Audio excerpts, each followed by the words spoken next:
So this is one of the many things that is currently going on for DC Comics, and it's drastically affecting DC content, and much to the dismay of DC fans, basically.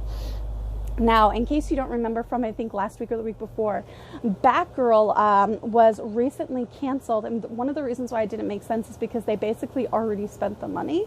The film was already in the middle stages of post-production, meaning the film was almost legit complete. I would say it was about as complete as John Wick 4 is right now, which we'll talk about in a few minutes. And so they recently canceled this after they already spent $90 million.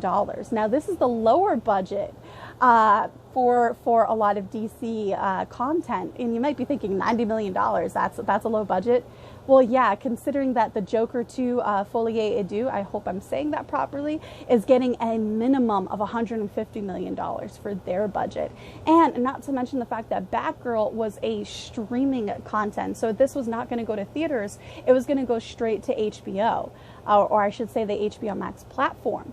So there's a lot going on with this, and I think Batgirl was unfortunately one of the major casualties of the massively expensive merger between Discovery and Warner Brothers. And this is going to affect a lot more content. Batgirl is one. Some other stuff that could potentially be on the chopping block very, very soon, if not already, is Supergirl, Black Superman, Static Shock, Green Lantern, DC's Legends of Tomorrow, Superman and Lois, and even the Flash movie amidst all of the drama and legal issues going on with Ezra Miller.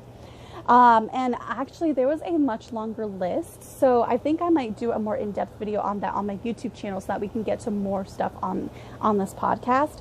But this is crazy. I guess the merger was so expensive that they're now curbing a lot of different content, and a lot of the content that they're actually looking to potentially curb is the stuff that's strictly streaming. So instead of paying more money on top of the budget they already spent for Batgirl to make it a theatrical release, they instead decided to scrap it and use that as a tax write-off, which is something that studios can do. This is something that is not uncommon. And will definitely help as far as, you know, the financial woes after such a costly. I would actually like to know if they've published the information for just how costly this merger actually was. But that could be the reason why you were seeing some endings and some never seeing the light of day for a lot of DC content that you either already love or you were very much looking forward to, including potentially the Blue Beetle movie. All eyes are now looking to the Blue Beetle movie after the cancellation of the Batgirl movie. So as more stuff comes out on this, I will definitely let you know.